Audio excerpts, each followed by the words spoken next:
সেইখানে আমার ভাই একজন যাকে 2014 ইলেকশনের আগে ইলেকশনের আগে 2013 সালে 4 ডিসেম্বর বসুন্ধরা সাথে আরো 5 জন ছিলেন, 6 জনকে বসুন্ধরা থেকে তুলে নিয়ে যায়। কালো মুখোশ পরে পুরো র্যাপিড অ্যাকশন ব্যাটালিয়নের ডাবল কালার ভ্যান, একটা মাইক্রোবাস।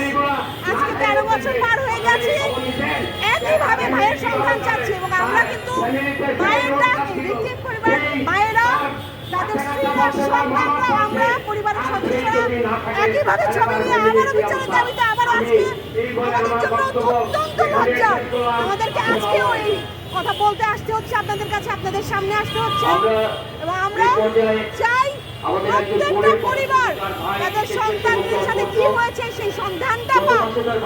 পরবর্তীতে আমরা জানি না আমাদের রাষ্ট্র এখন আসলে কতটুকু শক্তিশালী এই বিচার করার জন্য রাষ্ট্রীয় ইনস্টিটিউশনগুলো।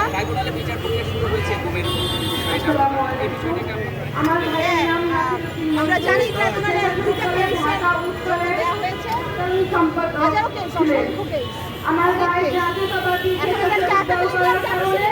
আসলে এই কেসগুলো আমাদেরকে 13 বছর